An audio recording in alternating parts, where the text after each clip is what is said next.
Hello to everyone tuning in to the fourth episode of the XL Cast. Marcus Medina here. If you do not know, I am the creator and the author of the Project Y series, which includes Iscariot SOL, that's chapter 1, the Gospel of Iscariot, chapters 1 through 6, along with the side project known as the Chronicles of Iscariot. To include this, I also created back in the days, around 2004 or so, Project X, the Diamond Warrior, Project Y2, Blade of Honor, which I've created maybe about 3 years ago. In 2007, I created Project Y3, the Diamond Goddess, and in 2003 and 4, I was working on a Project Z, Memory of the Star. Okay. There are some other projects that I will be working on, but that's only after the gospel series kicks off. In the event that becomes successful, um, we'll find out more about it. But I will save the information for that later time. Okay. So first and foremost, I want to start off by thanking 20,000 plus people on Facebook who have liked and followed the official Facebook page for Iscariot. Thank you so much. Thank you. I mean, every single one of you are awesome. Okay, we have over 20,100 likes, I think, as of now. And it's funny because just a year ago, I started out with only about 100 likes, and I was pretty much stuck with that number. I think actually it was about 76 or so, or somewhere around there. It was like that for a while. And then I remember around my birthday, I was like, for my birthday, I just want 100 likes. And actually turned out, I had about 150 likes, which is kind of funny because that number is just a little bit bigger from my friends who follow the page. So I guess most of the people who still like the page were, basically on my friends list. But anyways, again, it has that birthday wish had multiplied by a large. I mean, the magnitude of the the results that came a little later is just big. It's huge. I mean, just it's crazy. Once again, I want to thank you all for that. And also, since we're talking about social media, Iscariot.com has seen some good traffic as of yet. Between July last month and August this month, the top 5 countries and the total view counts are coming from countries like Bangladesh with like 73 page views total, and they're in fifth place right now. Pakistan has about 78 views in fourth. Philippines have 80 total views, maybe a little more, but that's where we're at right now between the 2 months. Uh, and promotions have been kind of slow. I've been I moved from Jeju Island to Cheongju in South Korea, so yeah, promotion's been a little slow with me not being able to do any and say anything, right? Anyways, in the USA, we have 207 views. That's second place. That's awesome. And you're probably wondering who is in first. Which country is in first? No, it's not Japan. Japan has a lot of views. They were coming in for the Japanese alpha, in which I have about somewhere over 337 downloads, maybe a little bit more. I'm not sure. But anyways, Egypt came in first with 488 views within the last month. I mean, I don't know what they're looking for, but hopefully they came to download my story.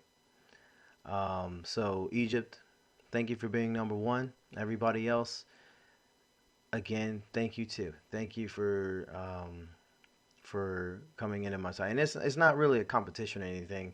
Just letting you know that somebody is coming back and they're checking things out. And I just want to say thanks. I mean, that's cool. Keep coming. Keep coming. Tell your friends. Tell your family. If you see somebody in the library, say, "Hey, this guy's talking to me." Maybe not directly, but you know, he's talking to us, and he's telling us some pretty good things. So, anyways, I just want to say that even with those numbers, the Philippines still reigns supreme in download counts for the PDF version of the Zeta. Okay, they have over 238. I don't think there's any country that single-handedly download the Zeta preview as much as they have in a short amount of time. Right? Um, Mexico, they dominate the download counts on Google Play.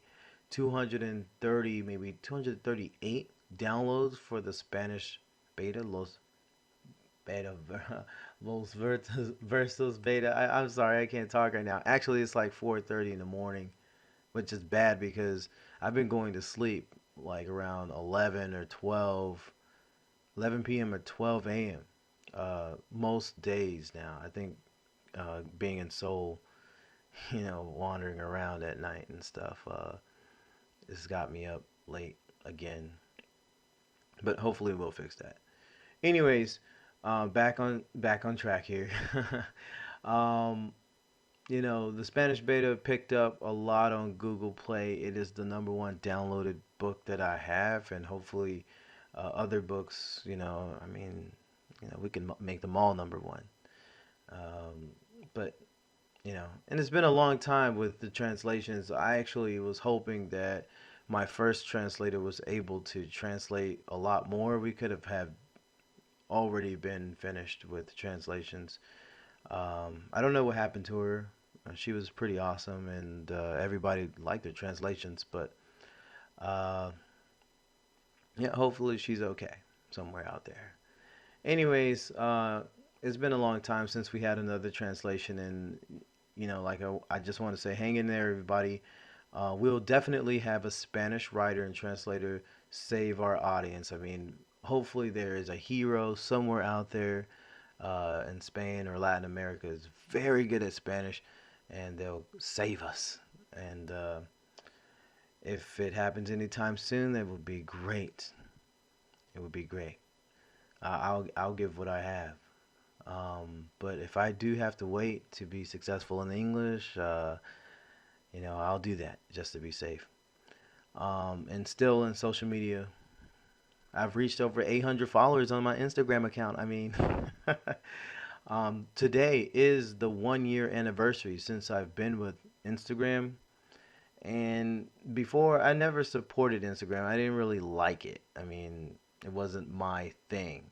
Being an amateur photographer, I wasn't really into the whole automatic editing and square box image. I was trying to get my wide frame photos out with high definition, and I wanted to be seen on the big screen.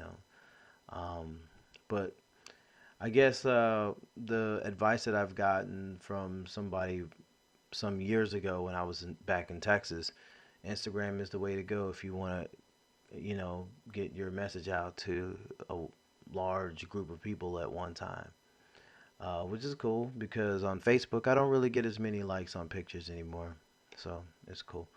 But anyways, yeah, I didn't really support in the beginning, but uh, with this whole late start thing, uh, I guess I can definitely appreciate the Instagram following that I have because although it is small right now, it has increased traffic here and there for downloads, especially on my website, iscariot.com.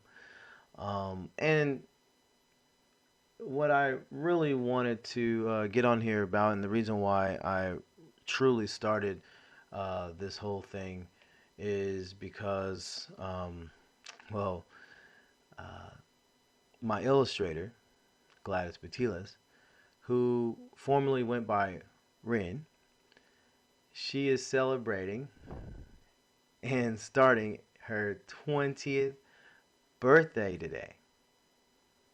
If you don't know who she is, then let me tell you who she is. And just give me a moment here. Okay, so I got a lot here to look at. Anyways, um, first, Gladys is an amazing is I'm sorry. Again, I can't really speak that well. Um, she's an amazing artist from Valenzuela City in the Philippines, and she's studying technology at a college near her home.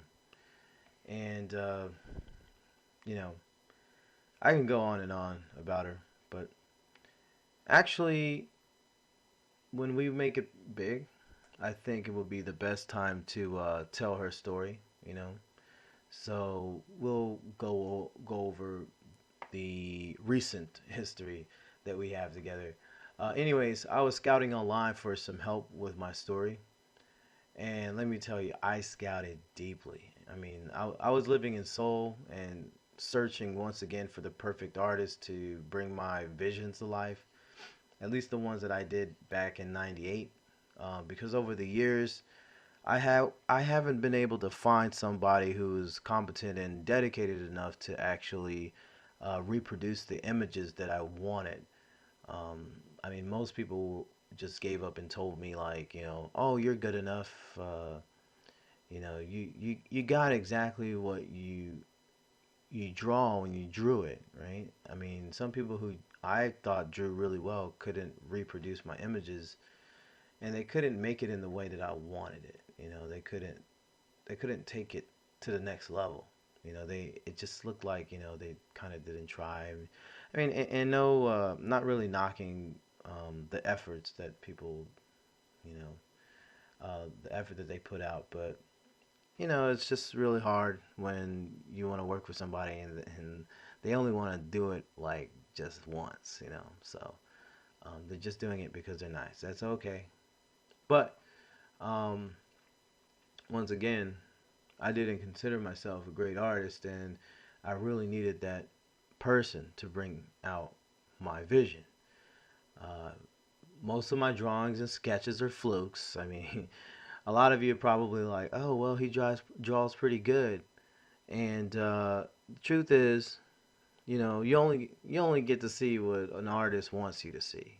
There's so many mistakes we make, and just even in digital image uh, production, you can make a million mistakes, and then you finally get that one thing right.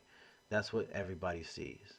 You know, um, I went from doodling on note papers to drawing on desks in high school when I had nothing to draw on.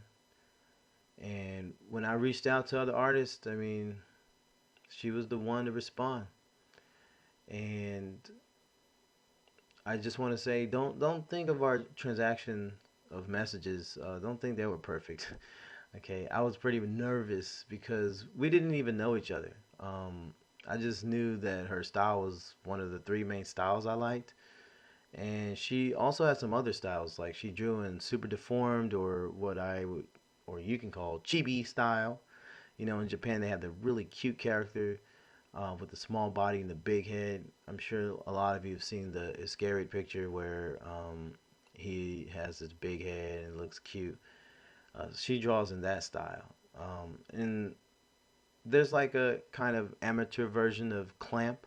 If you don't know Clamp, their most famous animation and manga's X 1999 whatever. She draws in that style, with the serious eyes and the body types, kind of, skinny and all. Um, that's kind of what drew me into her style. And she also has a unique cartoonish style too, that's heavily influenced by Japanese manga and anime. And that's what I really looked forward to. Um, when I was messaging her and trying to get her attention and everything. So when that happened, she seemed a little bit hesitant to help. Maybe she thought it was a one-time thing, but uh, as I was messaging her, I was just chewing every nail, just hoping that she would take the challenge to draw my characters. Because actually, I issued a challenge to see if she can draw my characters, and I also was drawing on my end too. I think some of you remember the Iscariot picture where she drew with the white background and he's like giving a thumbs up, and on my version he's in the desert and he's giving the thumbs up. Actually, that's based on even though I drew that picture, we drew that picture, that image is actually based on a chapter that finally was written for the Zeta version, which didn't come out until like maybe almost more than a year later. Um, so you can see that the visions that I have about the story, sometimes some things come out before the other, you know. Again, the story was like already planned to be written back in like 1998 and 99. I mean, everything in the story is still the same. The only thing that's just a little different are like some of the characters' names, and those things only changed back in 2009 or 10. So I mean, the story hasn't truly changed at all since those two periods of time, you know, 1998 and 2000, when I changed the name of some of the, you know, characters and locations and stuff. But, anyways, when I asked for her help, she was like, I don't know. You know, maybe she thought it was a one time thing, you know, but like I said, you know, I had to ask. I just knew she was the one after she made those images, and I just had to ask her. I just popped the question. You know, when I say pop the question, you would think that I would have asked her to marry or something, you know, because I was extremely mesmerized by her ability to produce images fast and perfectly. So, you know, yeah, I was pretty much asking her to marry her art style to my story. I mean, she didn't even answer the question right away. But eventually she did say yes. I mean, you can see it in her style that she loves doing what she do, and I, in a way, became interdependent to what she does, mostly because I know that I will eventually start, tell, and finish my story, and it's epically long story too. But also because everything that she's done for me in the story has motivated me to work even more. So every time I see something new, I just get my pencil and I start doing outlines, or I start trying to outline a character, um, or creating diagrams here and there. You know, I jump on my computer and I start stacking words up. Then that becomes a verse. You know, my verses are basically what you would call a chapter in a book. Okay, because my one book contains many verses, and that will be a chapter. Okay, the chapters are very long, right? Anyways, after that verse, there's another verse, and then another verse, right? And I don't think the majority of what has already been written would be, I mean, we wouldn't have what we have today if she had not joined the team. I mean, I have two other very dedicated permanent members on the team. Um, One which is Yuka, and the other is Cassie. And they also have a bond with this group that I've created, this team that we have. But of course, you know, the bond that started and legitimized the team, that's what Gladys has with me, right? And without her, I wouldn't even know what to do. I wouldn't even have known what I would be doing. But if I did it anyways alone, I mean, it definitely would not be the same. I mean, that's why I can safely say that I appreciate everything that you do, Gladys. So happy birthday. I thank you. Thank you. I thank you from the bottom of my heart. And so does a few other people, maybe a lot of other people. We're all wondering, you know, what do you have next in store for this story for Scarried and XL Studios? And I mean, we won't know. We won't ever know. But until then, I hope that you enjoy what you do over there in Philippines, and I hope you have the best birthday yet. I mean, one of my highlights in life was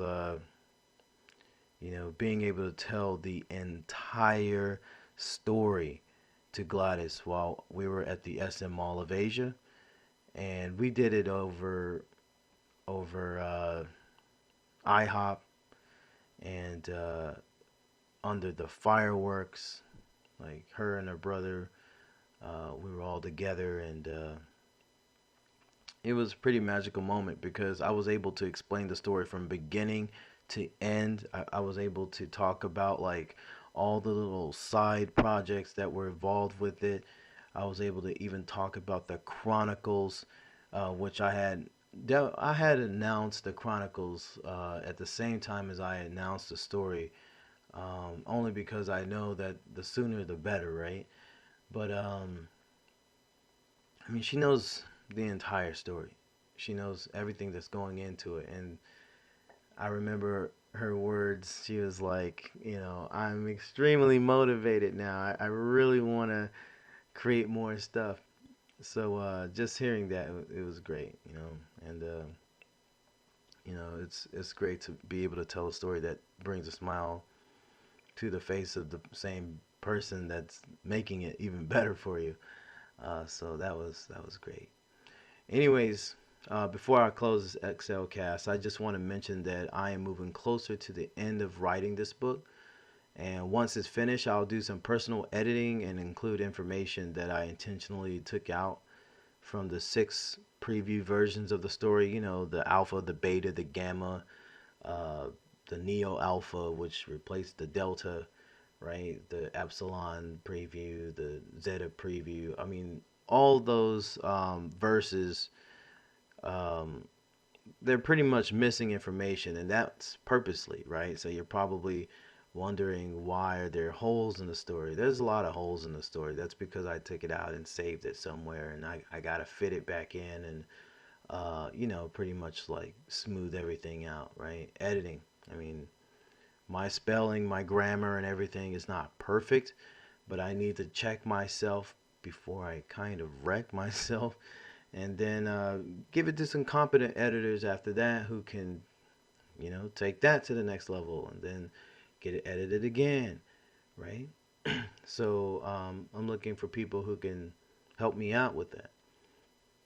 And after that, of course, it will be time to get the story into the right hands and have it released and published, like on hopefully a bigger scale.